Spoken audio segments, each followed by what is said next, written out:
पुराने समय की बात है। एक नगर में मदनलाल नामक एक सेठ रहता था। वह नगर का सबसे बड़ा व्यापारी था। उसके पास धन दौलत की कोई कमी नहीं थी कि बड़े बड़े गोदामों में अनाज, कपड़ा और सोने चांदी की वस्तुएं भरी पड़ी थीं। उसकी सबसे बड़ी पहचान उसकी कंजूसी थी। सेठ मदनलाल जितना अमीर था उतना ही कंजूस। वह न तो गरीबों की मदद करता, न किसी को दान देता। उसके घर के नौकर चाकर भी उसकी कंजूसी से परेशान रहते थे। सेठ जी अपनी पत्नी, अपने बच्चों, यहाँ तक कि खुद पर भी पैसा खर्च करने से कतराते थे।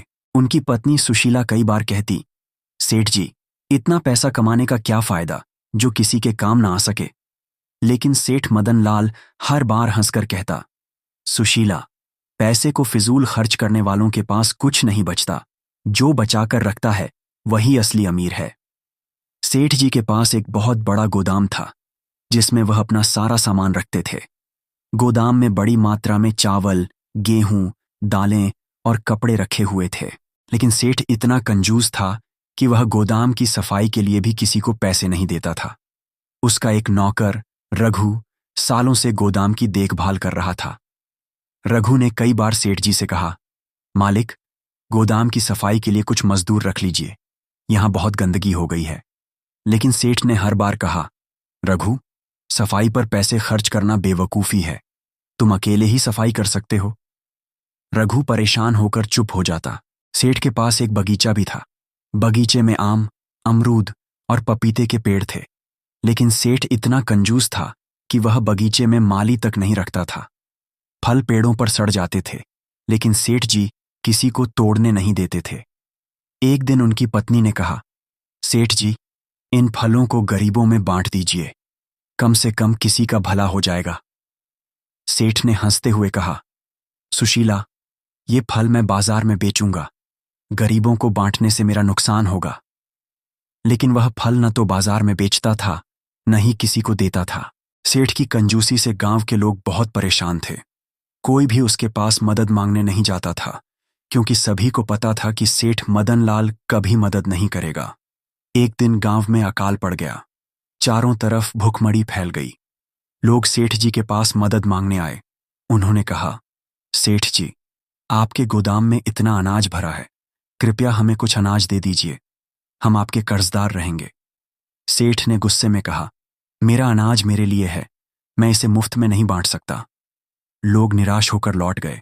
सेठ मदनलाल की कंजूसी और स्वार्थ का असर उसके व्यापार पर पड़ने लगा।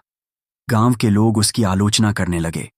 हर गली, हर चौराहे पर लोग यही कहते, सेठ के गोदाम में इतना अनाज है, लेकिन यह किसी की मदद नहीं करता, भगवान इसे कभी माफ नहीं करेगा।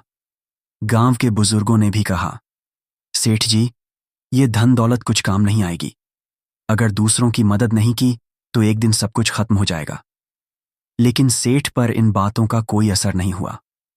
उसने ठान लिया था कि वह अपना धन किसी को नहीं देगा। एक दिन सेठ अपने गोदाम का सामान गिनने गया। गोदाम में बहुत सारा अनाज सड़ चुका था। चूहों ने कई बोरी गेहूं काट डाली थीं। सेठ को यह देखकर बहुत गुस्सा आया। उसने नौकर रघु को बुलाकर डांटते हुए कहा, रघु, तुम काम के लायक नहीं हो, गोदाम की यह हालत कैसे हो गई। रघु ने कहा, मालिक, मैंने कई बार कहा था कि सफाई के लिए मजदूर रख लीजिए, लेकिन आपने मेरी बात नहीं मानी। सेठ गुस्से में खुद सफाई करने लगा। उसी दौरान गोदाम में रखे भारी बोरों के गिरने से सेठ के पैर में चोट लग गई। चोट इतनी गहरी थी कि उसे ठीक होने में महीनों लग गए। सेठ की चोट के कारण वह अपने व्यापार पर ध्यान नहीं दे सका। धीरे धीरे उसका व्यापार ठप होने लगा। सेठ का परिवार भी इस स्थिति से परेशान था। उसकी पत्नी सुशीला ने कहा, सेठ जी, आपने हमेशा पैसे बचाने की कोशिश की, लेकिन देखिए, अब यही पैसा हमारे किसी काम नहीं आ रहा। सेठ को पहली बार एहसास हुआ कि उसकी कंजूसी से उसका परिवार भी खुश नहीं है। अकाल की स्थिति और गंभीर हो गई। गांव के लोग भूख से मरने लगे। सेठ के गोदाम में पड़ा अनाज धीरे धीरे खराब हो रहा था, लेकिन सेठ फिर भी उसे गरीबों को देने के लिए तैयार नहीं था। एक दिन एक साधु सेठ के दरवाजे पर आया। उसने सेठ से कहा, सेठ जी, मैंने सुना है कि आप बहुत धनवान हैं, कृपया जरूरतमंदों की मदद कीजिए, यही सच्चा धर्म है। सेठ ने घमंड से कहा, साधु महाराज, मैं अपना धन किसी को नहीं देता। ये सब मैंने अपनी मेहनत से कमाया है। साधु ने गंभीर स्वर में कहा, सेठ जी, ये धन आपका नहीं है, ये भगवान की देन है। जो धन जरूरतमंदों के काम नहीं आता, वह एक दिन आपके भी काम नहीं आएगा। सेठ ने साधु की बात को अनसुना कर दिया। उस रात सेठ को एक अजीब सपना आया। उसने देखा कि वह एक गहरे कुएं में गिर गया है।